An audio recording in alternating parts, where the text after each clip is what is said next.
경북 봉화군에서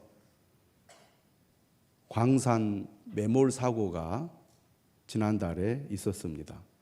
아시는 분들 계시죠? 뉴스를 잘 보지 않는 분들은 기억이 안 날 수도 있지만 10월 아마 25일경에 광산이 붕괴가 된 것 같습니다. 그런데 결과적으로 10일 만에 구조가 됐거든요. 몇 사람이 이 광산에 매몰이 됐냐면 두 명이 광산에 매몰이 됐습니다. 경북 봉화군에 있는 아연채굴 광산이라고 합니다. 얼마나 깊은 곳에 매몰되었느냐면 지하 190m. 190m면 건물로 이야기하면 60층 정도의 그 높이라고 합니다. 그러니까 땅속으로 190m니까 매몰이 되었을 때 구조하는 것이 쉽지 않겠죠. 그런데 사고 발생 221시간 만에 221시간 만에 무사히 구조가 됐는데, 구조가 되는 장면을 봤더니 생각 외로 건강한 모습으로 구조가 됐습니다. 이때 이 매몰되었던 두 사람이 어떤 분이냐면, 한 분은 작업반장이에요. 62세. 그리고 또 한 분은 보조 작업자 56살 잡수셨어요. 그런데 이 작업반장의 이름이 뭐냐면 박정하 씨입니다. 박정하 씨. 보조 작업자도 박 씨인데 제가 이름은 알아내지 못했습니다. 왜 이분의 이름이 알려졌느냐? 이분이 이제 방송을 나와가지고 방송에서 인터뷰하는 장면을 보게 되었는데요. 여러분들이 만약에 두 사람의 입장이라면 어떻겠습니까? 구조가 될지 안 될지 장담할 수 없잖아요. 어디에 있는지 정확히 파악하기도 어렵고, 또 구조하다가 더 큰 또 매몰에 의해서 완전히 목숨을 잃을 수도 있잖아요. 근데 그 190m가 엄청 추웠나 봐요. 추운데 깜깜하고 비좁은 데서 먹을 것도 없이 어떻게 10일을 버틸 수 있었을까요? 더 그 안타까운 이 상황은, 한 분은 이제 작업반장은 27년 정도 그 일을 했는가 봐요. 근데 보조 작업자는 나흘밖에 안 됐다고 합니다. 그러니까 매몰됐을 때 완전히 절망하고 막 울기 시작을 하더래요.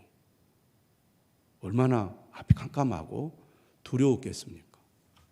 그런데 이 두 분이 그곳에서 어떻게 버티냐면, 이제 그 불빛은 그거 있잖아요. 이렇게 모자의 앞에 있는 그 라이트, 그거 가지고 이제 빛을 비추면서 살 수 있는 길을 찾았겠죠. 경험이 많은 분이라 오랫동안 버티면 괜찮을 거다 생각을 하고 이제 살 방도를 찾는데, 한 사람은 완전히 그냥 두려움에 막 울부짖으며 우니까 얼마나 앞이 깜깜했겠습니까? 그런데 이제 그래도 오래 있었던 분이라 구조가 올 것이니까 두려워하지 말고 우리가 잘 버텨보자, 이렇게 이제 격려를 하면서 이제 버티기를 하는 거죠.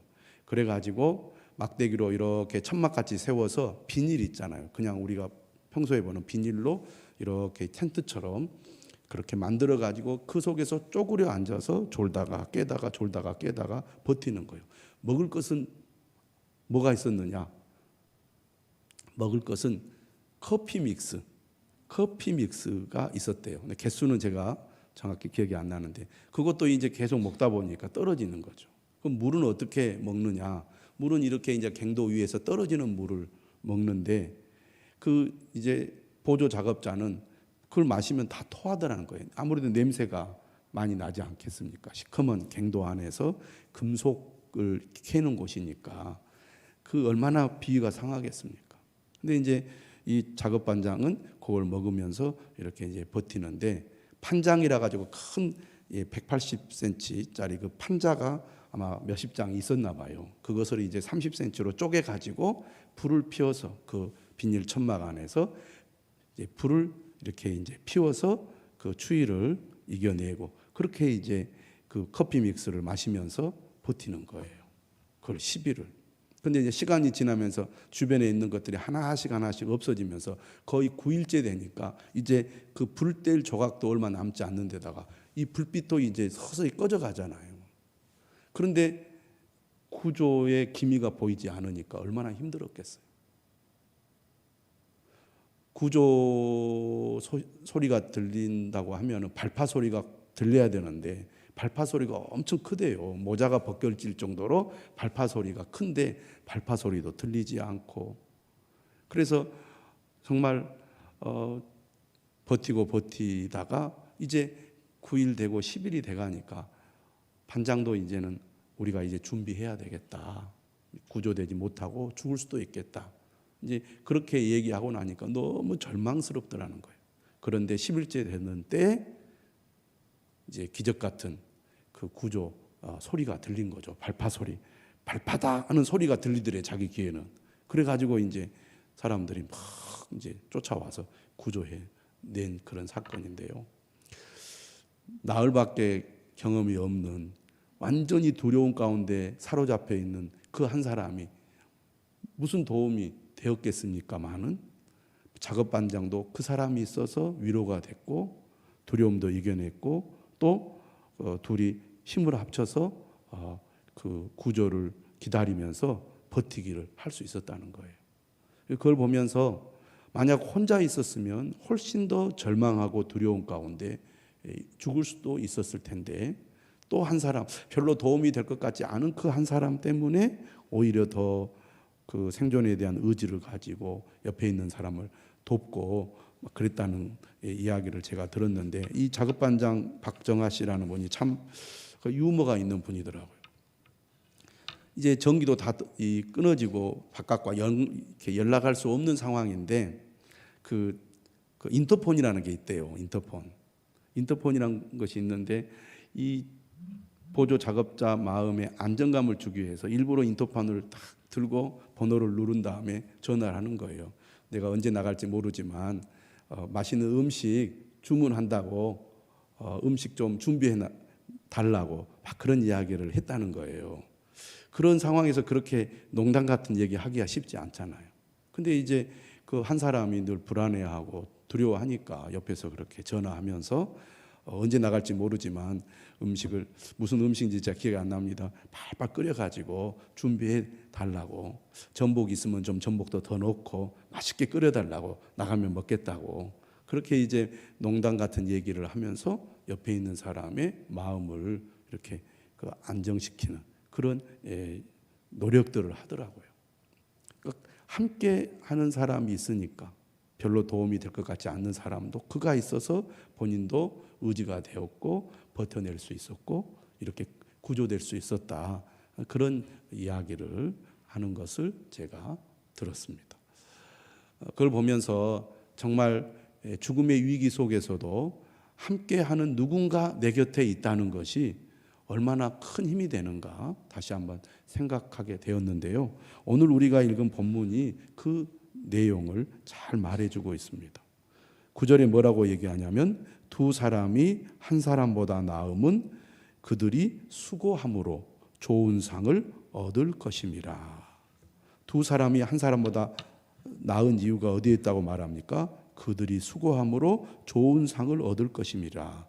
새 번역은 이렇게 번역을 했어요. 새 번역을 보시면 훨씬 더 이해가 될 겁니다.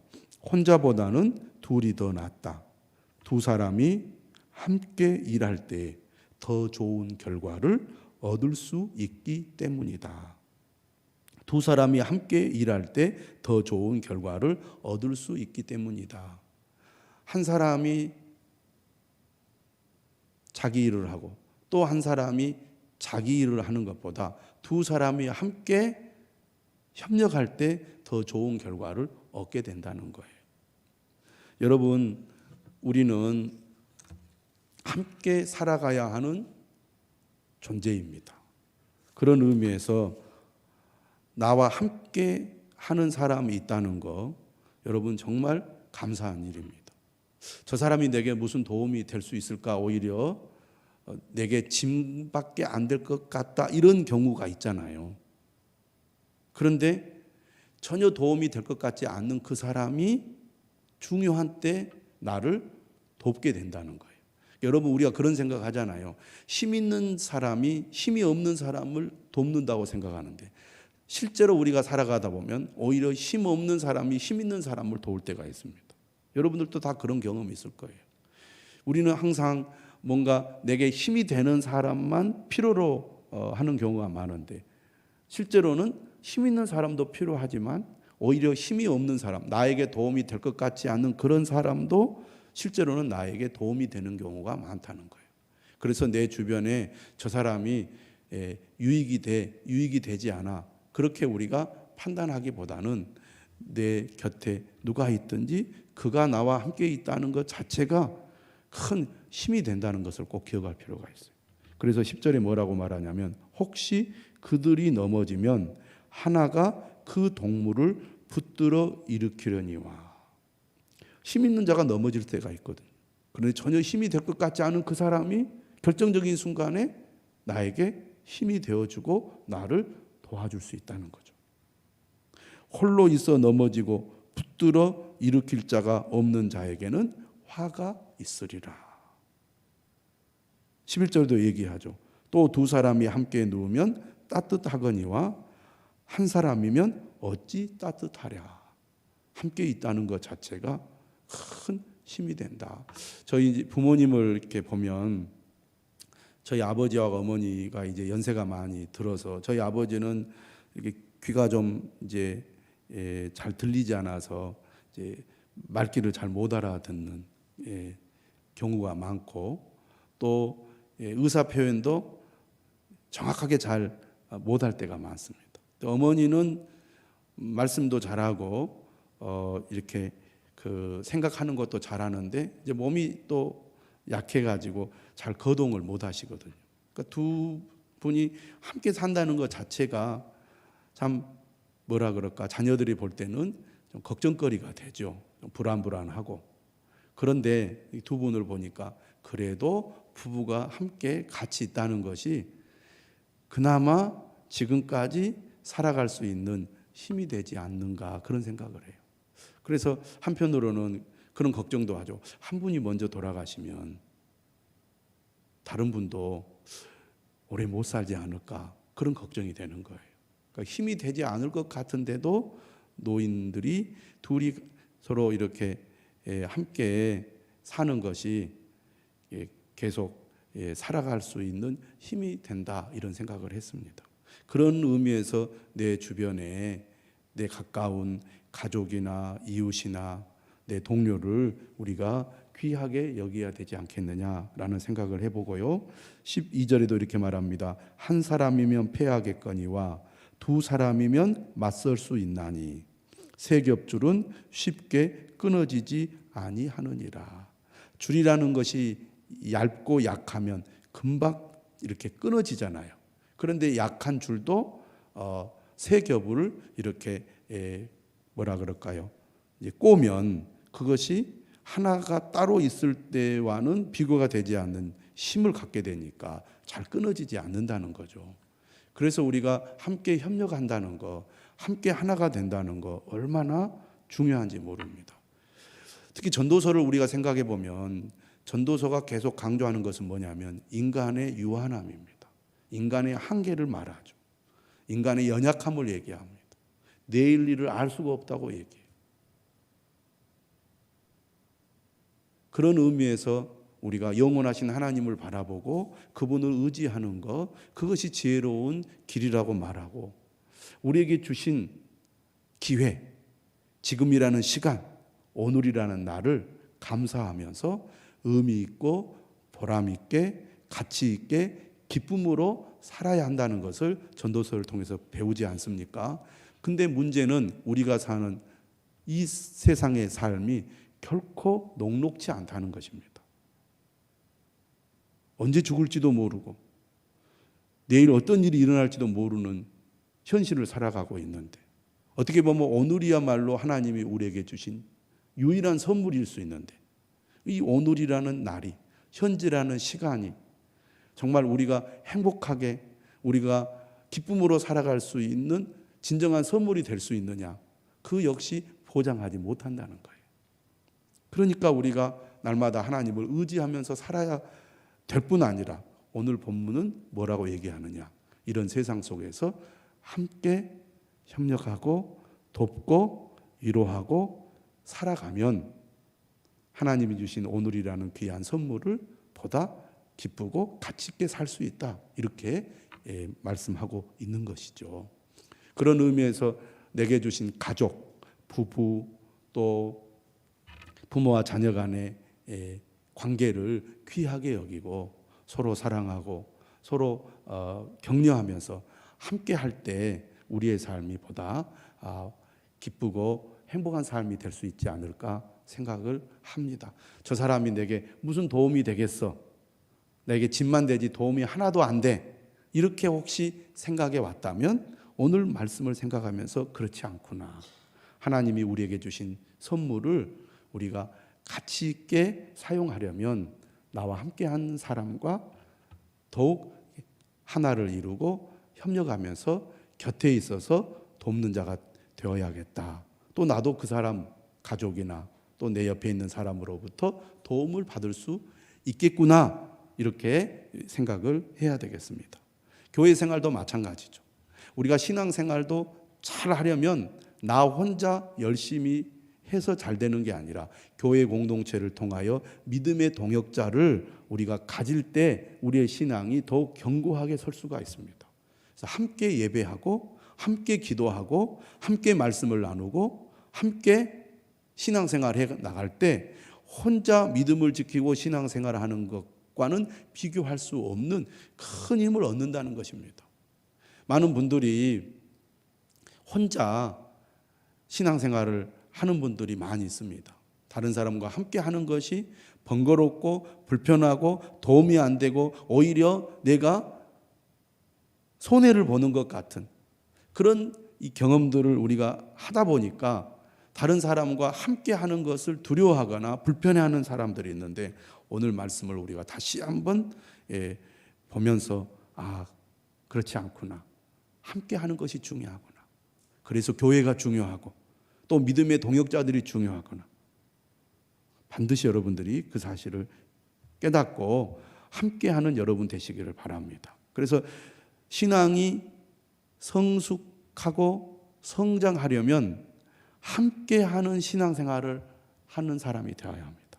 이때 우리가 꼭 기억해야 될 것은 내가 다른 사람들로부터 도움을 받으려는 기대를 하기보다는 내가 상대방에게 어떤 목적 없이 그를 사랑하고 돕는 자가 되도록 노력을 해보시면 상대방으로부터 인정을 받고 상대방으로부터 칭찬을 받으려고 하기보다는 내가 있는 그대로 하나님의 말씀을 따라 상대방을 돕고 사랑하다 보면 나도 성숙해질 뿐만 아니라 사랑을 받는 사람이 될 수 있다는 것, 그것을 여러분들이 꼭 기억하시면 좋겠습니다. 그래서 여러분들이 믿음의 동역자가 되어주십시오.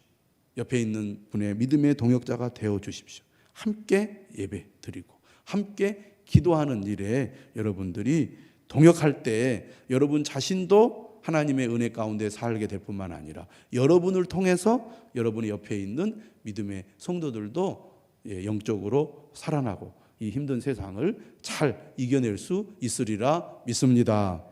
그런 의미에서 우리가